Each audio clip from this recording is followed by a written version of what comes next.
Hello friend, आपका स्वागत है मेरे यूट्यूब चैनल जी के खजाना में। दोस्तों, आज हम यहाँ पे सिंधु घाटी सभ्यता के टॉप 30 प्रश्न को देखेंगे, जो कि आपके हर एग्ज़ाम के लिए ये काफ़ी महत्वपूर्ण है। और ये जितने भी प्रश्न हैं आपके ये लुसेंट ऑब्जेक्टिव बुक और आपके घटनाचक्र बुक से लिया गया है। साथ ही में ये जितने भी प्रश्न हैं ये किसी न किसी एग्ज़ाम में पूछा गया प्रश्न है। तो आइए हम वीडियो को स्टार्ट करते हैं और एक-एक करके हम सारे प्रश्न को देखते हैं। दोस्तों, यहाँ पे पहला प्रश्न है, हड़प्पा सभ्यता का सर्वाधिक मान्यता प्राप्त काल क्या है? तो इसका सही आंसर हो जाएगा ऑप्शन बी, 2500 ईसा पूर्व से लेके 1750 ईसा पूर्व तक ये काल रहा था। चलिए अगले प्रश्न पे। आपका अगला प्रश्न है, सिंधु घाटी सभ्यता निम्नलिखित में किस सभ्यता के समकालीन नहीं थी? तो इसका सही आंसर हो जाएगा क्रीट की सभ्यता, ऑप्शन डी। सिंधु घाटी सभ्यता जो थी आपका क्रीट की सभ्यता के समकालीन नहीं थी। बाकी मिस्र की सभ्यता, मेसोपोटामिया की सभ्यता और चीन की सभ्यता के समय ये सभ्यता थी। चलिए अगले प्रश्न पे। अगला प्रश्न है, हड़प्पा सभ्यता के निवासी क्या थे? तो इसका सही आंसर हो जाएगा ऑप्शन बी, शहरी। तो हड़प्पा सभ्यता के जो निवासी थे वो शहरी थे। अगला प्रश्न है, सिंधु घाटी सभ्यता में घोड़े के अवशेष कहाँ पर मिले थे? तो घोड़े के अवशेष जो मिले थे ये सुरकोटदा में मिले थे। इसका सही आंसर हो जाएगा ऑप्शन ए, सुरकोटदा। अब ये सुरकोटदा कहाँ है? ये सुरकोटदा जो है गुजरात के कच्छ जिले में स्थित है। चलिए अगले प्रश्न पे। अगला प्रश्न है, सिंधु घाटी सभ्यता की खोज कब हुई थी?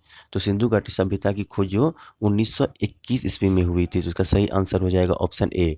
तो इनके खोजकर्ता कौन थे? सिंधु घाटी सभ्यता के खोजकर्ता दयाराम सहनी थे। चलिए अगले प्रश्न पे। अगला प्रश्न है, सिंधु घाटी सभ्यता का सर्वप्रथम खोजकर्ता कौन थे? तो इसका सही आंसर हो जाएगा ऑप्शन सी, दयाराम सहनी। दयाराम सहनी ही सिंधु घाटी सभ्यता का सर्वप्रथम खोजकर्ता थे। अगला प्रश्न है, सिंधु घाटी सभ्यता में मापतौल का पैमाना कहाँ मिला था? तो इसका सही आंसर हो जाएगा ऑप्शन बी, लोथल। लोथल में ही मापतौल का पैमाना मिला था, जहाँ से हम लोग पता कर सकते हैं कि सिंधु घाटी के लोग भी मापतौल किया करते थे। और ये लोथल कहाँ है? लोथल गुजरात में है। चलिए अगले प्रश्न पे। अगला प्रश्न है, मृतकों का टीला किसे कहा गया है? तो इसका सही आंसर हो जाएगा ऑप्शन डी, मोहनजोदड़ो। मोहनजोदड़ो को मृतकों का टीला कहा गया है। अगला प्रश्न है, सिंधु घाटी सभ्यता में ईंट का प्रमाण कहाँ मिला है? तो इसका सही आंसर हो जाएगा ऑप्शन सी, कालीबंगा। कालीबंगा में जो है ईंट का प्रमाण मिला है और ये कालीबंगा कहाँ है? राजस्थान में स्थित है। अगला प्रश्न है,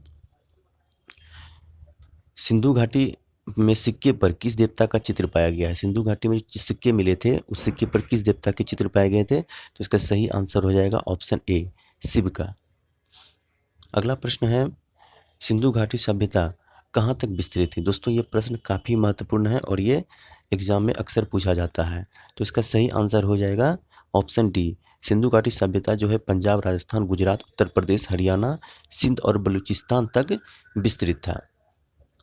चलिए अगले प्रश्न पे।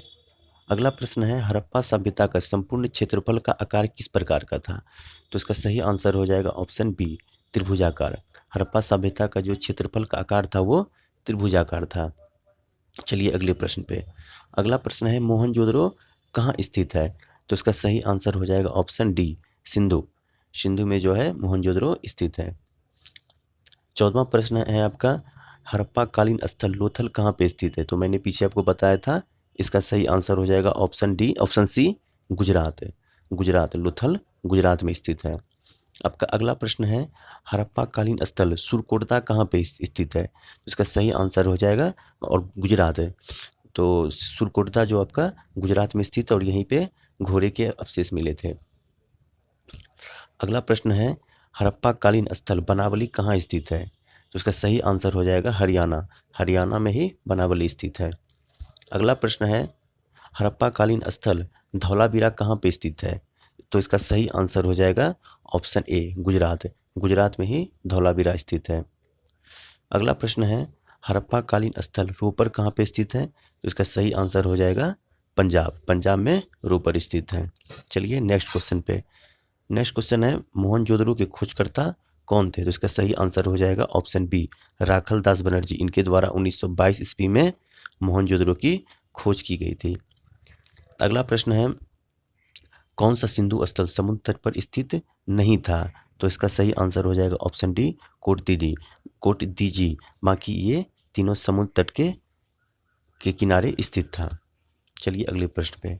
अगला प्रश्न है, वर्तमान में सिंधु घाटी सभ्यता का भौगोलिक विस्तार कितना है? तो वर्तमान में अगर बात करें तो इसका सही आंसर हो जाएगा ऑप्शन बी 20 लाख। और अगर स्टार्टिंग में हम बात करें तो इसका सही आंसर हो जाएगा ए 13 लाख। लेकिन यहाँ वर्तमान पूछा है, इसका सही आंसर होगा ऑप्शन बी 20 लाख।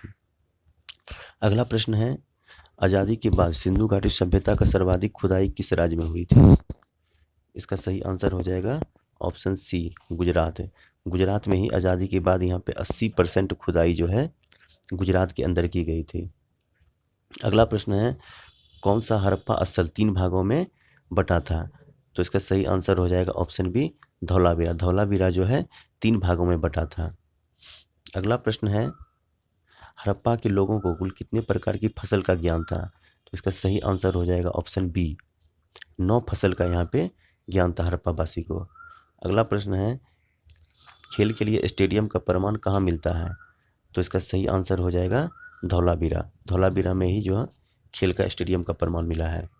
अगला प्रश्न है, हड़प्पा वासी भवन निर्माण की सामग्री कहाँ से आयात करते थे? तो इसका सही आंसर हो जाएगा ऑप्शन सी हिंदू कुश क्षेत्र से। यहीं से ये जो है भवन निर्माण का सामग्री जो है आयात करते थे, खरीदते थे। अगला प्रश्न है, हड़प्पाकालीन मुहरें अधिकांश किसकी बनी होती थी? तो इसका सही आंसर हो जाएगा ऑप्शन सी सेलखड़ी। सेलखड़ी के ही यहाँ पे मुहरें बनी होती थी। अगला प्रश्न है, हड़प्पा सभ्यता में पाई गई मुहर किस जानवर का अंकन नहीं हुआ है? तो इसका सही आंसर हो जाएगा ऑप्शन बी शेर। शेर का अंकन जो है हड़प्पा काल की मुहर में नहीं पाई गई, बाकी हाथी और गैंडा बाघ का यहाँ पे पाया गया है। आपका अगला प्रश्न है, सिंधु सभ्यता के लोग किस पर विश्वास करते थे?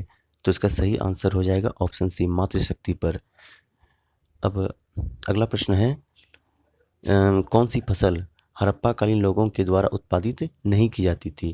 तो इसका सही आंसर हो जाएगा ऑप्शन ए दाल। तो दोस्तों आज हमने यहाँ पे सिंधु घाटी सभ्यता के टॉप 30 प्रश्न को यहाँ पे हम देखे, जो कि आपके हर एग्जाम के रिगार्डिंग काफ़ी महत्वपूर्ण है। अब मेरा अगला टॉपिक यहाँ पे होगा वैदिक सभ्यता के बारे में।